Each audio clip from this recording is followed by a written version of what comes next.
खबरों के बारे में जानकारी देंगे। यमुनानगर में मदर मैरी चैरिटी होम संस्था की ओर से एसडीएम दर्शन सिंह को कोरोना योद्धा प्रशंसा पत्र से सम्मानित किया गया है। संस्था सदस्यों ने कहा कि लॉकडाउन से अनलॉक 2 तक जिले की सुरक्षा में तत्पर प्रशासनिक और पुलिस अधिकारियों ने सेवा के क्षेत्र में अपना अहम योगदान दिया है। संस्था की ओर से उन सभी को कोरोना योद्धा प्रशंसा पत्र देकर सम्मानित किया जा रहा है। वहीं एसडीएम दर्शन सिंह ने संस्था का धन्यवाद व्यक्त करते हुए कहा कि स्थितियां सामान्य होते ही जिला प्रशासन की ओर से कोरोना काल में जनहित कार्यों में अहम भूमिका निभाने वाली संस्थाओं को सम्मानित किया जाएगा। हम एक ऐसा प्रोग्राम बनाएंगे जिनने कोरोना काल में बहुत अच्छा काम किया, उन लोगों उन सभी संस्थाओं को हम सम्मानित करेंगे। और जैसे मदर डेयरी है, बाकी और बहुत संस्थाएं हैं जिनने बहुत अच्छा काम किया इसमें। आम जनता को तो मैं ये कहना चाहता हूँ कि लोग हैं इसमें बहुत हल्के में लेने लग रहे हैं। जैसे जैसे हल्के में लेंगे एक बीमारी बढ़ रही है। आज देखो पूरे हिंदुस्तान में पहले हर रोज़ 2,000 3,000 आज 50,000 केस हर रोज़ पूरे इंडिया में आने लग रहे हैं। अपने हरियाणा में बहुत कम संख्या में आते थे, अब पिछले 2 दिन में अपने यमुनानगर के अंदर 30 केस आए हैं। तो मैं तो आपके माध्यम से कहना चाहता हूँ लोग हैं अपने घरों में रहें, वो थोड़ा सुरक्षित रहें। जरूरी है तो अपने काम को निकलें, यदि निकले भी सोशल डिस्टेंस का पालन करें। पानीपत के सनौली रोड पर 24 महीने पहले हथियारों के दम पर की गई 4 करोड़ के गोल्ड को लूट कर फरार हुए आरोपियों को पुलिस ने गिरफ्तार कर लिया है। बता दें पुलिस ने आरोपियों को काबू कर रिमांड के दौरान लूट का सोना और कैश बरामद किया है। इसके साथ ही पुलिस ने 4 करोड़ के लूट अब तक 1,16,65,000 रुपए बरामद किए हैं। बता दें डीएसपी सतीश कुमार ने प्रेस वार्ता में जानकारी देते हुए इनके और भी 4 साथियों को पुलिस तलाश कर रही है। आपको बता दें कि शहर में दिन दिहाड़े बदमाशों ने एक गोल्ड लोन बैंक में डकैती डाल दी थी। 29 जनवरी 2018 में जो IIFL गोल्ड लोन कंपनी में जो सबसे बड़ी डकैती पानीपत की हुई थी, जिसके बारे में पहले भी 20 जुलाई को हमने प्रेस कॉन्फ्रेंस की थी, 5 अपराधियों को उसमें गिरफ्तार किया था। तो मैंने उस दिन रिक्वेस्ट की थी कि दोबारा से जब इनकी रिमांड अवधि पूरी होगी, कुछ जो और इसमें बरामदगी होगी तो उस बारे आपको सूचित किया जाएगा। तो उसी संदर्भ में आज ये दोबारा से प्रेस कॉन्फ्रेंस की गई है। तो जो 3 अपराधी हमने रिमांड पर लिए हुए थे, उनसे 30 लाख रुपए नगद और एक 18 लाख रुपए का प्लाट जो विजेंद्र ने अपने भाई के नाम पर, अपने पिता के नाम पर ख़रीदा था, उसी डकैती की संपत्ति से ख़रीदा था, उसके पेपर हमने कब्जे में लिए हैं। और 8 लाख रुपए इन्होंने विजेंद्र ने ही अपने मकान की रिपेयर पर खर्च किए थे। उसका क्योंकि हमें पता लग गया कि कहाँ खर्च हुए, तो वो रिकवरी में इंक्लूड हम करेंगे। तो ये संपत्ति इनसे दोबारा से जो 5 दिन की रिमांड अवधि थी उसमें बरामद हुई है।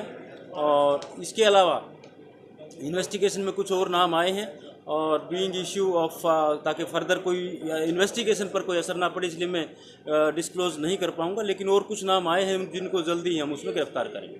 वही पशुपालन को बढ़ावा देने के उद्देश्य से हरियाणा सरकार अगले 50 दिनों में 2 लाख नए पशुधन क्रेडिट कार्ड बनाएगी, जिसके तहत पशुपालकों को 1,60,000 रुपए 4% ब्याज दर पर बगैर जमीन गिरवी रखे ब्याज मिल सकेगा, जो पशुपालकों को पशुधन बढ़ाने में प्रयोग हो सकेंगे। आपको बता दें कि यह बात कृषि एवं पशुपालन मंत्री जयप्रकाश दलाल ने भिवानी के चौधरी बंसीलाल विश्वविद्यालय में विश्वविद्यालय के 7वें स्थापना दिवस पर पत्रकारों से बातचीत करते हुए कही।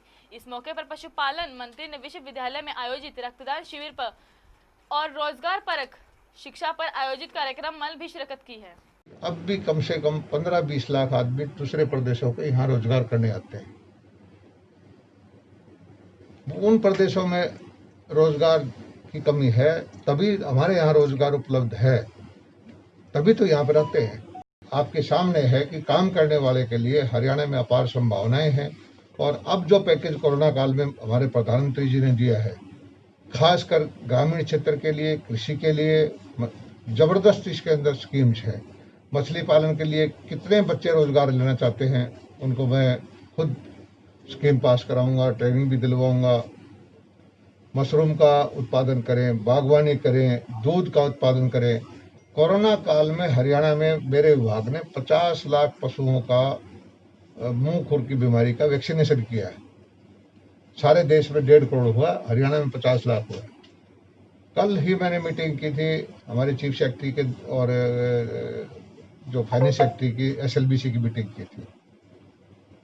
इस अगले 50 दिन के अंदर हम पशुधन क्रेडिट कार्ड का कम से कम 2 लाख नए आदमियों को पशुधन क्रेडिट कार्ड बनवाएंगे। जो गरीब आदमी है, कमजोर है, जिसके पास जमीन भी नहीं है, वो भी बकरी पाल कर, भेड़ पाल करके और गाय भैंस पाल के अपने परिवार का भरण पोषण कर सकता है।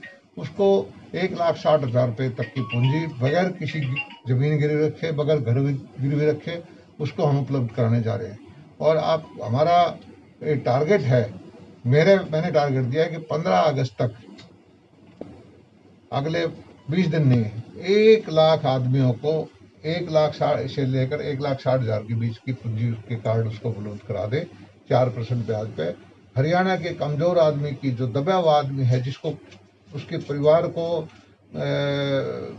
पूंजीपति रगड़ देता है मोटा ब्याज लेके, उसको हम सहायता करने की कोशिश कर रहे हैं। कोरोना काल में गुजरात का एक शख्स लोगों को जागरूक करने के लिए पदयात्रा पर है। आपको बता दें कि 40,000 किलोमीटर की यात्रा करके लोगों को जागरूक करेंगे।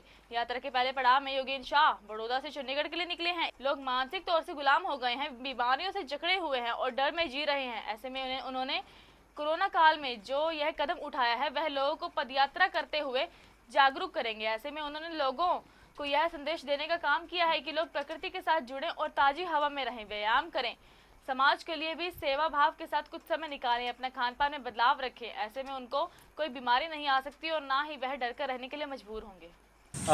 पहले चरण में मैं 1500 किलोमीटर चलूँगा। मैं बड़ौदा से चल के चंडीगढ़ होकर दिल्ली तक जाऊँगा।